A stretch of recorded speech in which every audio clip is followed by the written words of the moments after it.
사랑하는 성도 여러분, 우리는 종종 중간이 가장 안전하다라고 생각하지 않습니까? 그래서 차를 탈 때도 중간에 앉고 어디 줄을 서도 늘 중간에 서려 하지 않으시나요? 그냥 중간만 가자, 튀지 말자, 한쪽으로 치우치지 말자, 이런 생각들이 아마 대부분의 많은 분들의 마음속에 있으리라 생각됩니다. 겉으로 보면 이 말이 참 안전해 보이지 않나요? 그런데 정말 중간지대는 안전한 것일까요? 중간지대는 균형 잡힌 것처럼 보일지 몰라도 사실은 많은 경우 결단을 미루는 자리일 수 있습니다. 하나님 앞에서도 세상 앞에서도 어느 편에서도 확실하게 서지 못한 채 양쪽의 눈치를 보며 적당히 버티는 그런 자리가 중간 자리이지 않을까요? 중간지대는 그런 의미에서 오래 가기가 참 어렵습니다. 왜냐하면 그 자리에는 결국 두 방향의 요구가 끊임없이 동시에 몰려오는 자리이기 때문입니다. 그래서 중간에 있으면 이쪽 저쪽 눈치 보거나 혹은 그 요구들을 충족시키고자 마음이 무너지고 또 마음이 심히 피곤해질 때가 있지 않으시나요? 그런 의미에서 마태복음 6장 24절에 예수님은 중간지대의 위험성을 이렇게 경고하셨습니다. 같이 읽어볼까요? 한 사람이 그 두 주인을 섬기지 못할 것이니 혹 이를 미워하고 저를 사랑하거나 혹 이를 중히 여기고 저를 경히 여김이라. 너희가 하나님과 재물을 겸하여 섬기지 못하느니라. 아멘. 두 주인을 동시에 섬기려 하면 결국 어떻게 된다고 하나요?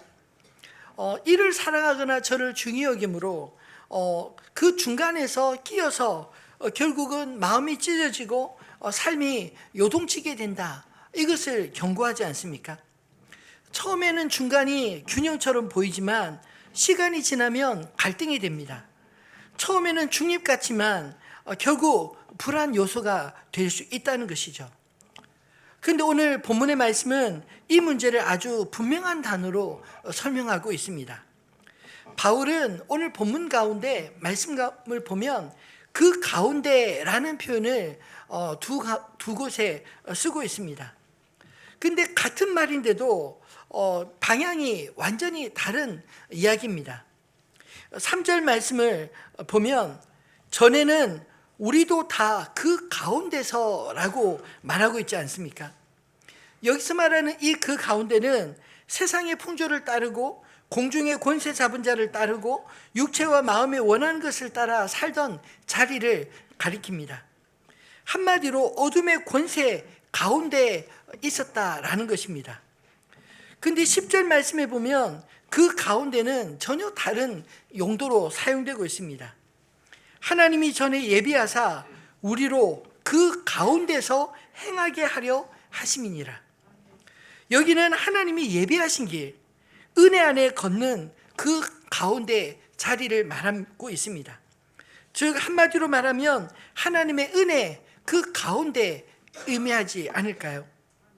바울은 이 말씀을 통해 우리 인생은 결국 그 두 가운데 중에 한 군데 자리를 차지하게 된다는 것입니다. 우리 앞에 어둠 가운데가 있고 은혜 가운데가 있습니다. 여러분은 어느 가운데 머물기 원하시나요? 우리는 결국 무엇인가 따르게 되어 있습니다. 세상의 풍조를 따르든지 하나님의 말씀을 따르든지 어느 쪽이든 따르는 길을 걷게 된다는 것입니다. 그래서 오늘 본문은 우리에게 이렇게 묻고 있습니다.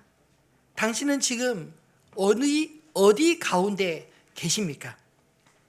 이 질문은 우리를 괴롭히기 위한 질문이 아닙니다. 정죄하려고 던지는 질문도 아닙니다.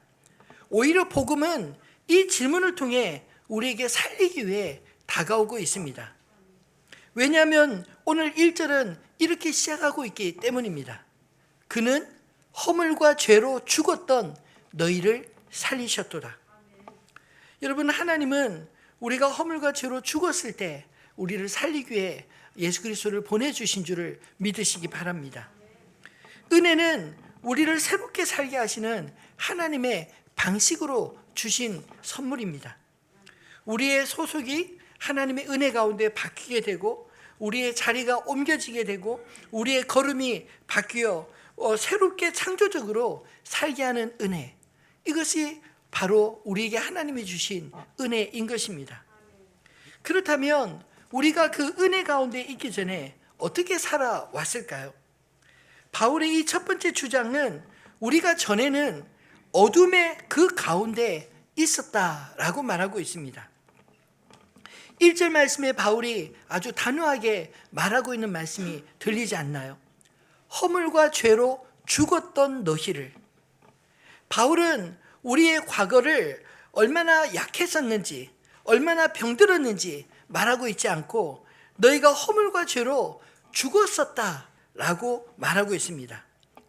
이 죽음은 단순히 힘이 빠진 상태가 아닙니다. 하나님과의 단절된 상태를 말하고 있습니다. 예를 들면 이런 것 아닐까요? 최고급 오디오 시스템이 있는데 전원 코드가 뽑혀 있는 것과 같지 않을까요? 스피커도 있고 앰프도 멀쩡하지만 전원이 고장난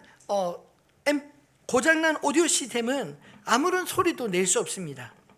겉으로 보기에는 멀쩡해 보여도 전원이 공급되지 못하기 때문입니다. 겉으로 보기에는 우리도 멀쩡하게 숨쉬고 일하고 웃기도 하지만 원래의 목적을 상실한 삶, 하나님께 대한 감각이 끊어진 삶, 그것이 성경이 말하는 영적인 죽음의 상태라는 것입니다. 그럼 죽음의 삶의 모습은 무엇일까요? 2절 말씀에 보면 그때 너희는 그 가운데에서 행하여 이 세상 풍조를 따르고 공중의 권세 잡은 자를 따랐으니 라고 말합니다. 이 본문 속에 반복되는 단어가 보이시나요? 따르고 따랐으니. 죽음의 특징을 사도 바울은 마치 종처럼 끌려다니는 삶과 같다라고 말합니다. 살아있는 물고기는 거센 물살을 거슬러 올라가지만 죽은 물고기는 강물이 흐르는 대로 그저 아무 저항 없이 떠내려가는 것과 같지 않나요? 내가 하고 싶은 대로 내가 주인인 것처럼 내 마음대로 사는 것 같은데 실제로는 무엇인가 따라가고 있다는 것입니다. 무엇을 따라가고 있을까요? 바울은 먼저 우리가 이 세상의 풍조를 따라가고 있다고 고발하고 있습니다. 여러분, SNS를 이용하다 보면 호기심으로 찾아본 그런 내용물들이 계속해서 이상하게 틀기만 하면 쏟아져 나오는 게 느껴지지 않으시나요? 마치 그게 맞다는 것처럼, 그게 요즘 트렌드인 것처럼 네가 궁금해하는 모든 것들을 내가 다 알려줄게, 이런 것처럼 SNS가 우리에게 찾아오지 않나요? 뉴스와 알림과 비교와 불안이 우리의 마음에 그렇게 자리 잡지 않습니까? 여러분, 내가 선택한 것 같지만 어느새 마음이 세상의 흐름에 올라타 있는 것입니다. 다음으로 공중의 권세 잡은 자를 따랐다고 말하고 있습니다. 이 말은 좀 낯설게 들릴지 모르겠습니다. 그러나 바울이 말하고 있는 이 공중의 권세에 대한 문제는 우리 인간의 문제가 단지 사회 분위기 문제만 아니라 영적인 그런 존재가 개입하고 있다, 이 사실을 말하고 있습니다. 2절 말씀에 공중의 권세 잡은 자를 따랐으니 곧 지금 불순종의 아들들 가운데 역사하는 영이라. 여러분, 우리가 불순종의 길을 걸어갈 때 그 불순종의 뒤에서 부추기고 강화하는 영적 흐름이 있는 걸 느끼고 계시나요? 죄는 늘 한 번쯤 이렇게 시작을 합니다. 근데 그 한 번이 두 번이 되고 두 번이 습관이 되고 어느 순간 내 힘으로는 멈추기 어려워질 때 느끼지 않으시나요? 여러분, 죄는 스스로 결코 나약해지지 않습니다. 죄는 사람을 붙잡고 점점 세게 당기는 것입니다. 나 스스로 통제할 수 없는 중독이 되기도 합니다. 바울은 그 배후에 역사하는 영이 있다고 말하고 있습니다. 바울은 이제 3절에서 그 문제가 우리 안으로 들어오는 순간을 보여주고 있습니다. 3절 말씀 같이 읽어볼까요? 전에는 우리도 다 그 가운데서 우리 육체의 욕심을 따라 지내며 육체와 마음에 원하는 것을 하여 다른 이들과 본질상 진노의 자녀이었더니. 아멘. 여기서 바울은 너희만을 말하고 있는 게 아니라 우리도 다 그와 같았다라고 말하고 있습니다. 여러분, 죄는 남의 이야기가 아니라 바로 우리 모두의 이야기인 것입니다. 우리는 이 말씀 앞에서 이렇게 말할 수밖에 없습니다. 주님, 저도 그 가운데 있었습니다. 로마서 3장 10절로 12절은 이렇게 말하고 있지 않나요? 같이 읽어볼까요? 기록된 바 의인은 없나니 하나도 없으며 깨닫는 자도 없고 하나님을 찾는 자도 없고 다 치우쳐 함께 무익하게 되고 선을 행하는 자가 없나니 하나도 없도다. 아멘. 하나님 보시기에 모두가 죄로 오염되어 있었다, 이 사실을 의미하는 게 아닌가요? 사랑하는 성도 여러분, 복음은 나보다 못한 사람에게 필요한 것이 아니라 나를 포함해서 우리 모두에게 필요한 말씀인 줄 믿으시기 바랍니다. 바울은 죄를 아주 현실적인 단어로 3절에 또 이렇게 설명합니다. 육체의 욕심을 따라 지내며 육체와 마음에 원하는 것을 하여. 여러분, 우리는 흔히 이렇게 말하곤 하지 않습니까? 나는 내 뜻대로 살아요. 내 인생은 내가 결정합니다 라고 말입니다. 근데 죄의 가장 큰 속임수가 바로 이것입니다. 죄는 욕심을 내 권리로 착각하게 만드는 것입니다. 그래서 욕심을 따라가면서도 나는 당당하게 말합니다. 이건 내가 원해서 하는 거야. 누구도 간섭할 수 없어. 처음엔 내가 선택한 것 같지만 시간이 지나면 그 선택이 결국 나를 지배하고 말지 않습니까? 처음엔 내가 즐기는 것 같지만 어느 순간 즐거움이 나를 붙잡습니다. 그래서 내가 원하는 것을 한다는 말이 자유의 선언처럼 들리지만 사실은 더 깊은 종의 고백일 수 있는 것입니다. 여기서 우리가 거울처럼 우리의 현실을 비춰봐야 알 수 있지 않을까요? 오늘날 우리의 욕심은 어떤 모습으로 드러납니까? 어떤 사람은 인정에 욕심이 있습니다. 사람들의 시선이 나를 살리고 사람들의 평가가 나를 죽입니다. 인정을 받으면 하늘을 나는 것 같다가도 무시를 당하면 곧바로 바닥으로 추락합니다. 그래서 영혼이 늘 피폐하지 않나요? 어떤 사람은 안전에 욕심이 있습니다. 불안한 시대를 살다 보니 내 손에 꼭 쥘 수 있는 것을 붙들고 싶어 합니다. 통장의 잔고, 우리의 경력, 건강, 자녀의 성적, 집이나 보험같이 그것 자체가 나쁜 것은 아니지만 그것이 내 영혼의 주인이 되어버리면 문제가 되지 않나요? 내가 하나님보다 그 안전을 더 붙들고 있으면 그때부터 나는 그 안전을 섬기게 되는 것입니다. 어떤 사람은 쾌락에 욕심이 있습니다. 힘드니까 더 쉽게 풀어버리고 싶고 더 빨리 만족하고 싶습니다. 근데 쾌락은 늘 더 강한 자극을 요구하지 않나요? 처음에는 그저 쉬고 싶었는데 어느새 그게 내 삶의 습관이 되어버릴 수 있는 것입니다. 바울은 중요한 단어를 그래서 하나 더 덧붙입니다. 그 가운데서 지내며. 여러분, 2절 말씀에 보면 그 가운데 행하여 라는 말씀이 3절에는 그 가운데서 지내며 라고 기록되어 있습니다. 죄는 잠깐 스쳐 지나가는 것처럼 보이지만 결국은 죄는 내 안에 둥지를 틀고 자리를 만들고 산다는 것입니다. 그래서 바울은 3절 마지막을 이렇게 결론 짓습니다.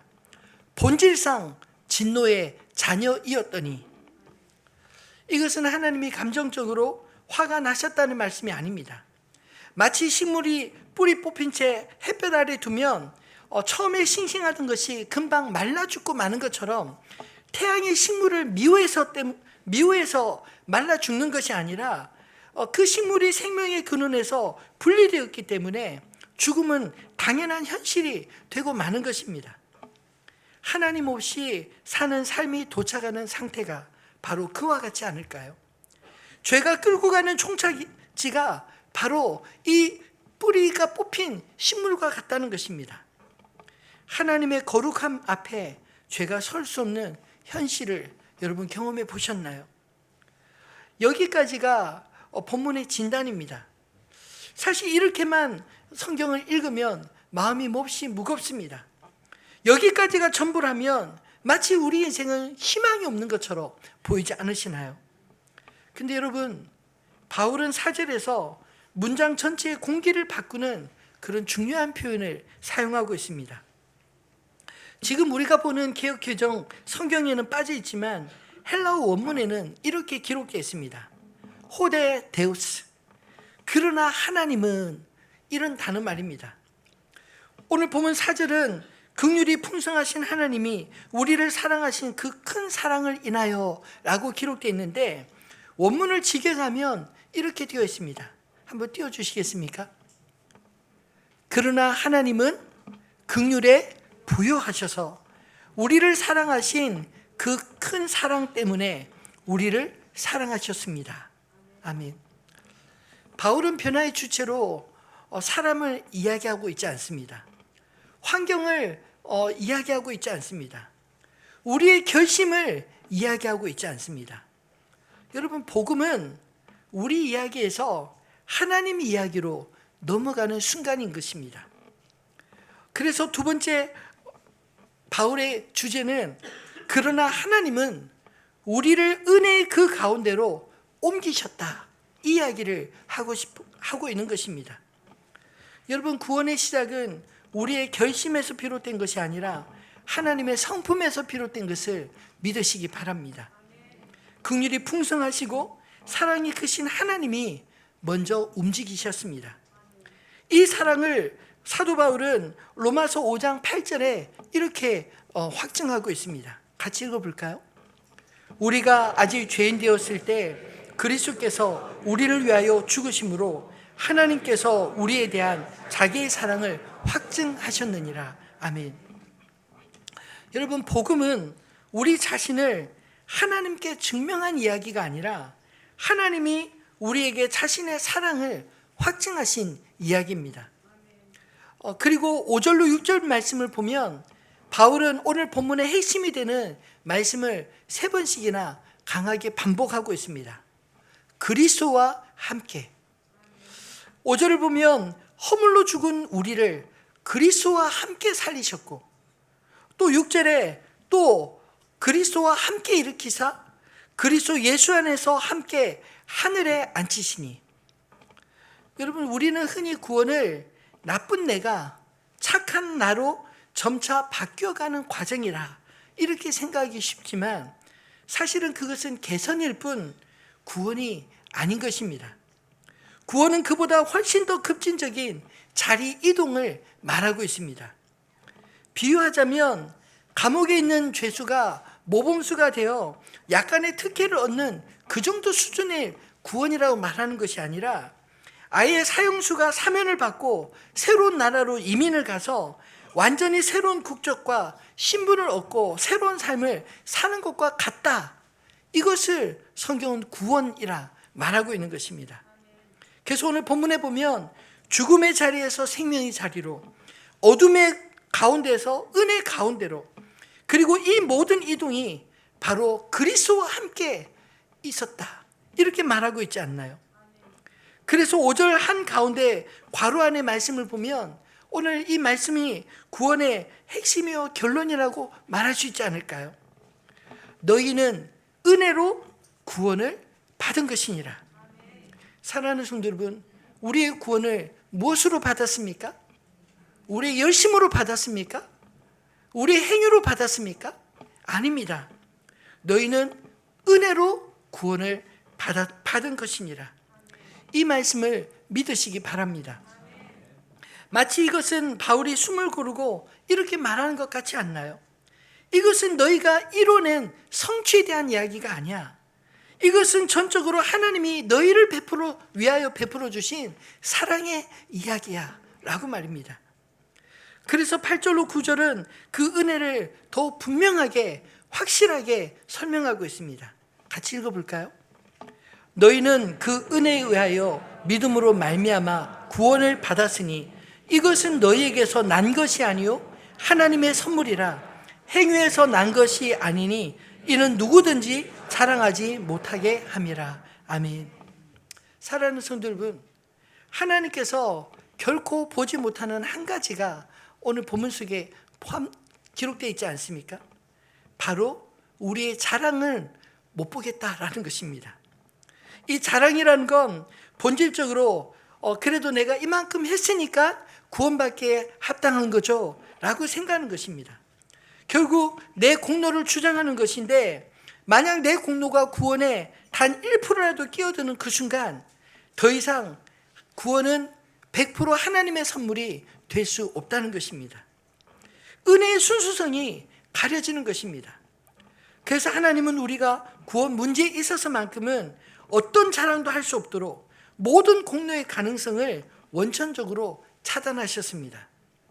근데 여러분, 가만히 생각해 보면 이것이 오히려 우리에게 더 큰 위로가 되는 이유는요, 내가 구원을 뭔가 잘해서 얻은 것이 아니니까, 내가 뭔가를 못한다고 해서 구원을 잃어버릴 염려도 없다는 그런 뜻 아니겠습니까? 이것이 바로 하나님의 은혜의 견고함인 것입니다. 그래서 구원은 전적인 선물이요, 전적인 은혜입니다. 그리고 이 은혜는 우리를 옮기시는 하나님의 능력으로 나타납니다. 무엇으로 옮길까요? 첫째, 은혜는 우리의 소속을 바꿉니다. 어둠의 그 가운데서 그리스도 예수 안으로 옮기는 능력입니다. 이 사실을 가장 선명하게 말씀해 주시는 말씀이 골로새서 1장 13절의 말씀입니다. 같이 읽어볼까요? 그가 우리를 흑암의 권세에서 건져내사 그의 사랑의 아들의 나라로 옮기셨으니. 아멘. 어디로 옮기셨습니까? 그의 사랑의 아들의 나라, 하나님의 나라로 옮기셨다라고 말씀합니다. 이 모든 놀라운 변화의 의미는 이제 우리가 새로운 국적과 신분을 얻고 새로운 자리에 앉게 되었다는 말씀입니다. 그러므로 이제 우리 자리가 없는 어둠의 자리를 더 이상 기웃거리지 마시기를 바랍니다. 이미 우리에게 주신 하나님의 은혜의 자리 안에 머무는 저와 여러분 되시기를 소망합니다. 둘째로, 은혜는 우리의 자리를 옮깁니다. 함께 하늘에 앉히시니, 이것은 언젠가의 약속이 아니라 이미의 선언입니다. 하나님의 약속과 현실의 괴리 가운데 현타가 올 때마다 여러분, 이 신분을 붙드시기를 바랍니다. 오늘 나에게 주어진 이 새로운 신분은 나의 감정에 의해 좌지우지되지 않고 영원히 그리스도 안에서 우리가 누릴 은혜의 자리인 것을 믿으시기 바랍니다. 셋째, 은혜는 우리의 걸음을 바꾸게 됩니다. 2절에 그 가운데서 행하여가 어둠의 걸음이었다면 10절은 하나님의 은혜 가운데서 행하게 하려 하심이라. 즉, 빛 가운데 걸음을 걷게 하신다, 이런 뜻 아니겠습니까? 여러분, 은혜는 단지 교훈으로 끝내지 않습니다. 우리가 가야 할 길을 비추시고 가야 할 길로 걷게 하십니다. 넷째로, 은혜는 새로운 창조의 삶을 살게 하십니다. 우리는 그가 만드신 바라. 하나님은 우리를 조금 고쳐 쓰는 정도가 아니라 아예 새로 지으셨습니다. 고린도후서 5장 17절 말씀이 바로 이런 약속 아닌가요? 같이 읽어보겠습니다. 누구든지 그리스도 안에 있으면 새로운 피조물이라. 이전 것은 지나갔으니 보라, 새 것이 되었도다. 아멘. 그렇다면 이 은혜의 목적은 무엇입니까? 7절의 말씀처럼 그 은혜의 지극히 풍성함을 오는 여러 세대에 나타내게 하려 하심이니라. 사랑하는 성도 여러분, 하나님이 우리에게 은혜를 베풀어 주신 것은 은혜 받은 우리를 통해서 하나님의 지극히 풍성한 은혜가 우리에게만 머물지 않고 우리 다음 세대, 그 다음 세대에 계속 흘러가게 해주신 것을 믿으시기 바랍니다. 우리가 열심히 믿음 생활을 해야 되는 이유가 무엇입니까? 우리만 은혜 받는 것이 아니라 하나님의 은혜의 약속이, 아브라함에게 주셨던 약속이 천대 이르기까지 우리에게 주신 약속이 우리 후대를 통해 보기 원하는 소원이 우리 마음에 있기 때문이 아닌가요? 하나님은 우리를 통해 하나님의 어떤 분이신지, 그 은혜가 얼마나 풍성한지 다음 세대까지 비춰주십니다. 은혜는 결코 나로 끝나지 않습니다. 나를 통해 나의 가정에, 나의 이웃에게, 내가 다니는 직장 가운데, 내가 살아가는 이 나라 가운데 풍성하신 하나님의 은혜를 나타내는 저 여러분 되시기를 우리 주님의 이름으로 축원합니다. 말씀을 맺겠습니다. 하나님의 은혜의 초대에 순종으로 응답하는 저 여러분 되기를 소망합니다. 오늘 복음은 우리를 살리셨을 뿐만 아니라 우리의 삶을 옮겨 놓는 초대로 이끌어 가십니다. 근데 이 말씀을 듣고도 아마 내일이 되면 다시 세상의 흐름에 휩쓸릴지 모릅니다. 그래서 오늘 결론의 말씀을 아주 단순하게 가슴에 새기시기를 소망합니다. 여러분, 은혜는 우리를 옮기셨고 이제 은혜는 우리를 다시 걷게 하십니다. 10절 말씀을 같이 읽어볼까요? 우리는 그가 만드신 바라 그리스도 예수 안에서 선한 일을 위하여 지으심을 받은 자니 이 일은 하나님이 전에 예비하사 우리로 그 가운데서 행하게 하려 하심이니라. 아멘. 여러분, 오늘 이 말씀을 그저 느낌과 감정으로만 받지 마시고 여러분의 걸음을 붙잡는 날로 삼으시기를 바랍니다. 하나님은 우리를 다시 중간지대에 세우지 않으십니다.